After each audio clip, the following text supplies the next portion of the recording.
안녕하세요. 새로운 한 달, 또 새로운 한 주, 그리고 오늘을 주 안에서 주님의 말씀과 동행할 수 있기를 예수님의 이름으로 축복합니다.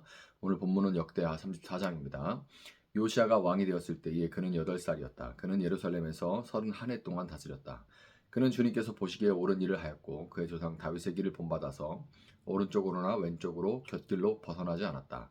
요시아는 왕이 된 지 8째 해에 아직도 매우 어린 나이에 조상 다윗의 하나님을 찾기 시작하였다.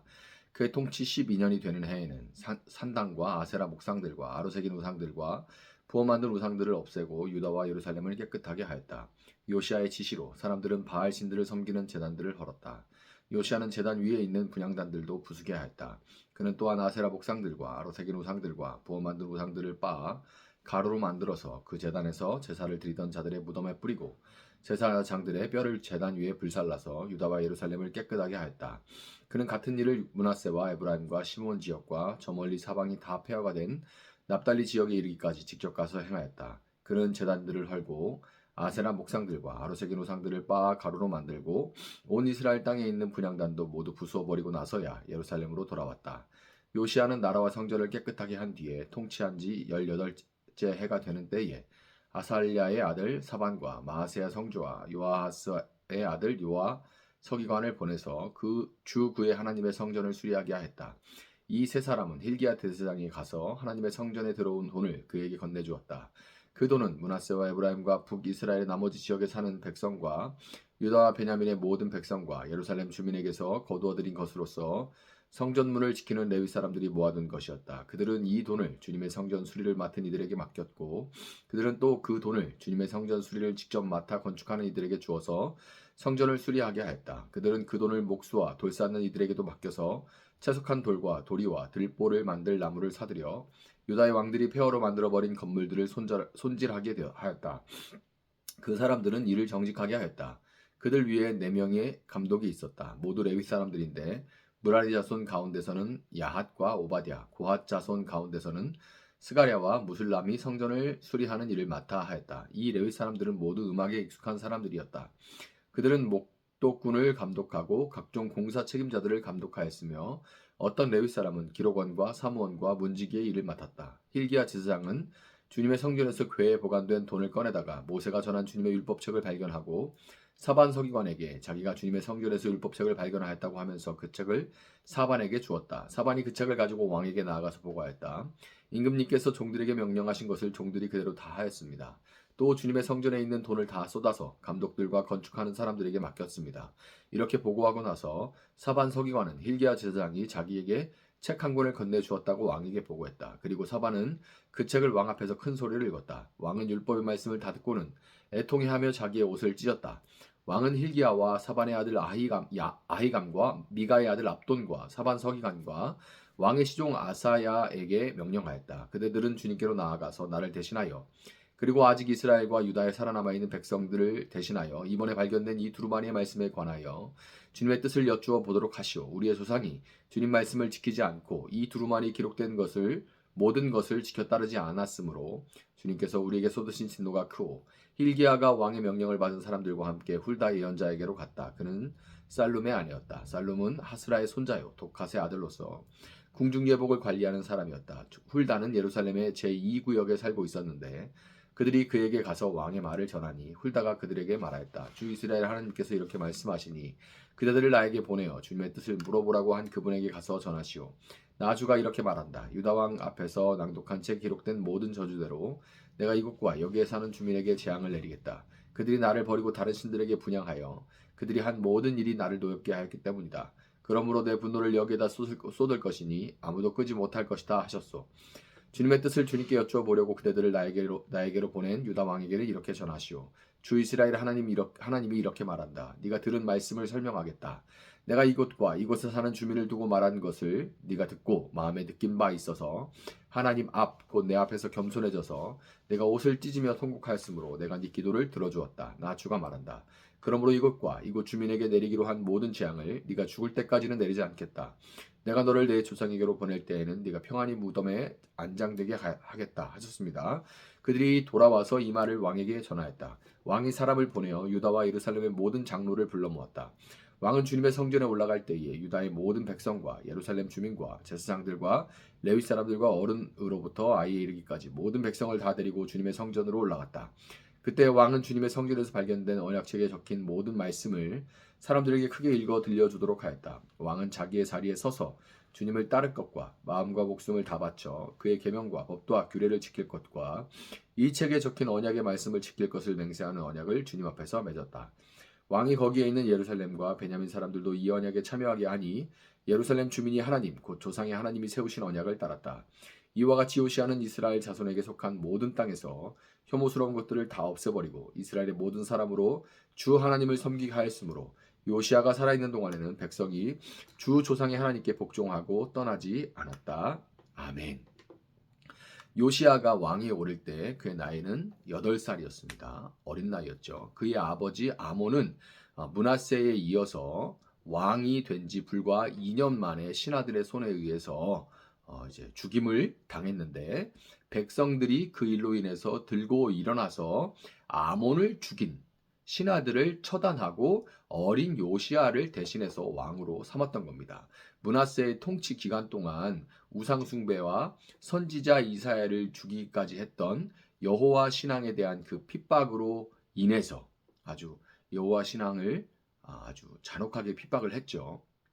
그 핍박으로 인해서 나라가 아시리아에 거의 멸망할 뻔했던 것을 기억하는 신하들은 그 뒤를 이어서 므낫세와 동일한 변하지 않는 그 아몬의 태도를 보고 그를 죽여버렸던 거예요. 계속 가면 어떤 길로 갈지 다 아니까 그를 죽여버렸던 것이고 백성들은 그런 행동에 대해서 왕의 우상숭배, 므낫세 왕의 우상숭배에 그대로 동조했던 자들이 무슨 권한으로 하나님과의 언약에 따라서 다윗의 계보에서 세워진 왕을 어떤 권한으로 죽였느냐고 백성들은 또 신하들을 심판했던 거죠. 영적으로 이렇게 죽고 죽이는 어두운 긴 터널을 지나면서 여호와 신앙을 붙들고 있던 남은 자들을 중심으로 영적인 각성의 분위기가 점차 무르익어 갔고 하나님은 그때에 요시아를 세워줌으로써 본격적인 개혁이 시작될 수 있도록 하셨습니다. 요시아는 마치 한국 교회가 한창 뜨거웠을 때 교회에서 성장한 신자들, 믿는 자들의 전형적인 모습을 보여주는 것 같아요. 그 전에 뭐 각종 우상 숭배로 이제 서로 죽고 죽이는 안타까운 일들이 벌어지던 한국 땅에 이제 교회가 세워지고 막 뜨겁게 성장하는 그때 교회에 성장한 신자들의 전형적인 모습을 보여주는 것 같아요. 요시아는 16세, 즉 청소년 시기에 조상 다윗의 하나님을 찾기 시작했습니다. 말하자면 우리식으로 얘기하면 중등부나 고등부 수련회에서 하나님을 인격적으로 경험하게 됐던 거죠. 요시아는 이 청소년 시기에 만난 하나님을 죽는 날까지 떠나지 않습니다. 그리고 20세 때 돼가지고 청년부 때는 종교개혁, 이 대학 청년부 때는 종교개혁을 요시아가 시작해요. 청년 시절 아주 날카로운 비판의식을 갖고 있죠. 이 비판의식이 절정에 달했을 때 하나님의 뜻에 반하는 모든 우상들을 찾아 멸하는 열심을 요시아는 보였던 겁니다. 신앙생활은 뭐 늦게 할수록 좋다. 하고 싶은 거 다 하고 늦게 믿어서 구원받고 천국 가는 거 베스트다. 뭐 가능한 늦게 이렇게 세상에서 즐길 거 다 경험도 하고 누리고 그러고 나서 이제 늦게 신앙생활 시작하고 해서 천국 가면 그게 제일 좋다. 이렇게 말하는 사람들은 정말 답답해요. 참 자주 봅니다. 이런 사람들을 참 자주 보는데 일찍 하나님을 만나서 청년의 때 내 인생의 가장 그 골든타임 가장 귀한 시간 마치 11조를 드리듯이 가장 귀한 것을 하나님께 올려드리듯이 향유컵을 깨뜨려 드리듯이 내 인생의 가장 골든타임 그때를 열심을 다해 하나님을 위해 살아보는 것만큼 진정 복된 일이 없습니다. 열정이 지나쳐서 뭐 좌충우돌하고 실수도 많이 하지만 바로 그 시간들이 이후에 하나님과의 관계에서 풍성한 자산이 되는 거죠. 그 청년 시절의 좌충우돌들이 이후의 신앙생활에서 하나님과의 스토리가 되고 그리고 하나님과의 관계에서 풍성한 자산이 되는 거예요. 부부가 황혼이 되어도 젊은 시절에 함께한 그런 스토리들이 있을 때 곱씹을 추억도 있는 거지. 그런 게 없이 그냥 뭐 나중에 다 실컷 놀다가 늦게 믿는 것이 좋다. 이런 생각들 정말 답답합니다. 하나님과 관계에서 이 풍성한 자산이 되는 건데 시편 119편 9절에서 이렇게 말합니다. 젊은이가 어떻게 해야 그 인생을 깨끗하게 살 수 있겠습니까? 주님의 말씀을 지키는 것 그 길뿐입니다. 아멘. 하나님 앞에 정결하기를 전심전력으로 바랐던 이 요시아에게 요시아는 그렇게 바라고 또 하나님은 그 요시아에게 그의 나이 26세에 하나님의 말씀 즉 율법책을 찾아서 그 말씀을 들을 수 있도록 해주셨습니다. 물론 당시에는 이제 말로 모든 것이 전해지는 암송에서 암송한 말씀을 공적인 자리에서 이렇게 암송하는 그런 문화, 구술 문화라고 하는데 이 구술 문화, 구전 문화였기 때문에 요시아도 하나님 말씀을 그렇게 구술로 전해지는 것을 들어서 알았을 거예요. 구전 문화 속에서 이 문자로 기록된 책은 그 숫자가 많지 않았을 뿐더러 지금처럼 책이 흔한 게 아니죠. 정말 만들기 어려워. 다 하나하나 일일이 파피루스에 혹은 가죽에다가 이렇게 하나하나 붓으로 적어야 되는 그래서 그 책의 숫자가 참 많지 않았을 뿐더러 요시아 이전의 왕들이 그렇게 귀한 책들인데도 불구하고 그 율법책을 가까이 하지 않았기 때문에 방치돼 있다가 이제 요시아의 손에 발견되게 들어오게 된 것이고 요시아는 상황에 따라 여기저기 부분적으로 들었던 하나님의 율법을 기록된 말씀을 통해서 쭉 보고 들을 수 있는 그래서 그 말씀을 온전히 알 수 있게 된 것이죠.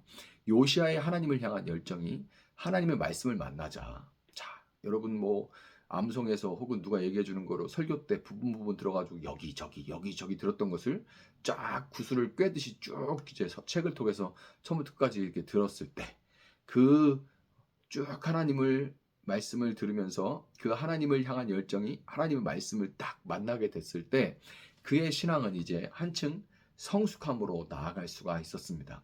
이전에 그의 신앙이 주를 기쁘시게 할 것이 무엇인지 청년의 열심으로 하나님을 기쁘시게 하는 것이 무엇인가 한번 시험해 보자 하는 정도였다면 이제 하나님이 진정으로 원하시는 것을 알아가게 되고 하나님으로부터 복을 받는 것뿐만 아니라 그분의 징계까지도 순히 받고 고난 가운데 인내할 수 있는 신앙의 성숙에 요시아는 이르러 갈 수 있었던 겁니다. 율법책과 여선지자 훌다의 예언을 통해서 요시아는 하나님의 뜻을 깨닫고 그 뜻에 순종하기로 마음을 정하게 됐습니다. 비록 므낫세가 아시리아의 포로가 되었다가 돌아와서 회개했고 또한 요시아가 열심을 내어서 개혁을 해왔지만 온 유다와 이스라엘 땅에 편만하게 퍼져서 깊이 뿌리 내려 있는 이 우상 숭배와 그 증상으로서의 폭력성과 음란함, 나라 전체에 아주 깊숙이 박혀 있는 기복신앙, 그리고 이 음란함, 폭력성 이런 것들, 그리고 무엇보다 우상 숭배에 담겨 있는 그 근본 정신, 바로 내가 잘되게 해주는 것이 내 신이다. 나만 잘되게 해주면 뭐든 상관없다. 결국에 이거는 내가 곧 신이다라는 이 자기중심성이죠. 자기중심성은 어떤 이벤트로서의 개혁 운동이 아니라 나라의 멸망과 바벨론 포로기를 보내는 것과 같은 풀무불 속에 던져지는 고난을 통과해야만 정화될 수 있다는 것을 요시아는 순히 받아들이게 된 것입니다. 요시아는 본문 29절부터 33절에 기록된 대로 나라의 온 백성들을 예루살렘 성전으로 불러 모아 그들에게 하나님의 율법을 읽어준 후 모두 함께 그 말씀을 지킬 것을 하나님 앞에서 서약합니다. 먼 옛날에 시내산 아래 모여있던 이스라엘의 회중들이 모세의 중재 가운데 하나님과 언약을 체결했던 그 장면을 요시아는 재현했던 거예요. 요시아가 백성들과 함께 하나님의 언약을 갱신함으로 말미암아서 언약이 갱신된 거죠. 계약서가 이제 기간이 또 갱신된 거예요. 갱신됨으로 말미암아 이후로 바벨론 나라가 망하고 이 사건 정말 중요한 겁니다.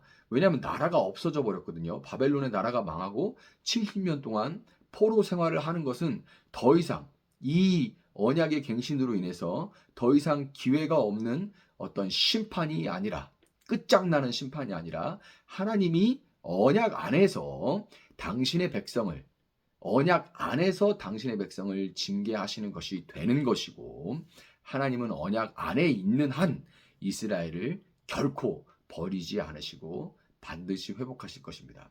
여러분 우리는 예수님을 믿음으로 짐승의 피가 아니라 영원한 예수님의 피로 영원한 다시 갱신할 필요도 없어요. 영원한 예수님의 피로 하나님과 언약을 체결한 영원한 하나님의 자녀요 백성들입니다.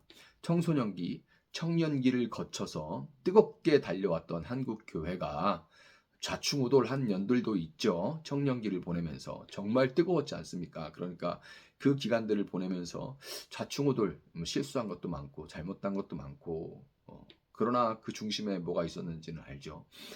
그 뜨겁게 달려왔던 한국 교회가 여러 어려움 가운데 마치 지금은 바벨론 포로기에 접어든 그런 것과 같은 현실입니다. 그렇지만 오히려 이 시기가 향방 없는 어떤 열심보다 하나님의 말씀에 천착해서 말씀을 발견했던 것처럼 요시아가 그 말씀에 천착해서 그분의 뜻을 바르게 분별할 수 있는 성숙함의 기회로 나아갈 수 있는 그런 시기가 되었으면 좋겠습니다. 또한 이스라엘을 회복하신 하나님께서 반드시 다시 회복의 날을 주실 것을 믿고 이 새날도 우리에게 지금 임해 있는 이 징계가 그냥 끝장나는 한국교회 끝났다는 심판이 아니라 여전히 언약 안에 있음을 믿고 예수님의 피로 인해서 그것을 믿고 그 징계의 기간을 겸손한 마음으로 순히 받으며 고난 가운데 소망으로 인내할 수 있는 여러분들이 될 수 있기를 예수님의 이름으로 축복합니다. 잠시 기도하겠습니다. 하나님 감사합니다. 새로운 한 달, 또 새로운 한 주, 또 하루를 주의 말씀 붙들고 시작할 수 있게 하시니 감사합니다. 우리 삶에 참 고난이 많습니다. 또한 그만큼 또 우리 삶 가운데 깊이 뿌리내린 자기중심성이 너무나도 깊습니다.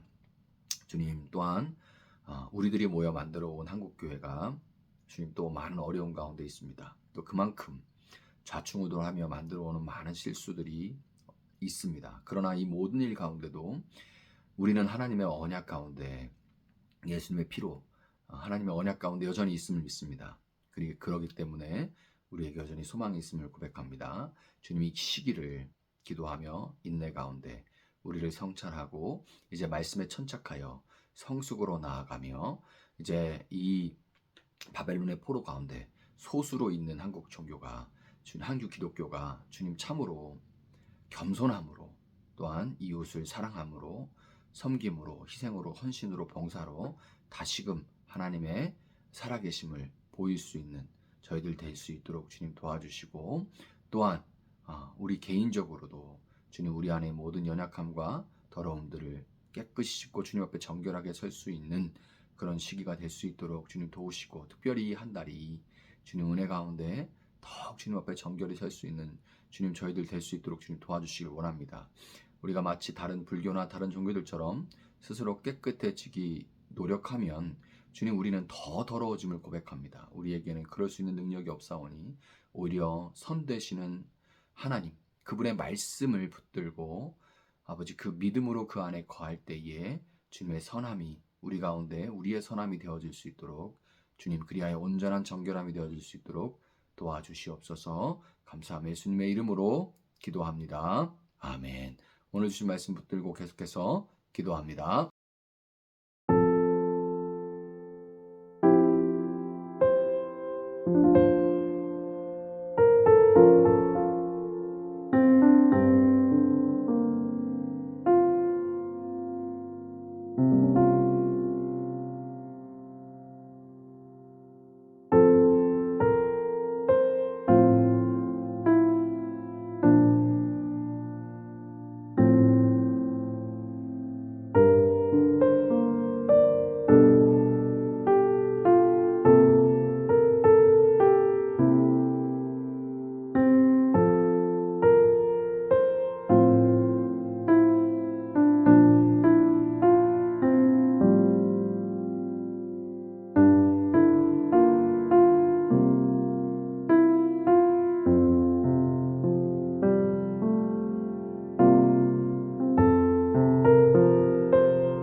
주.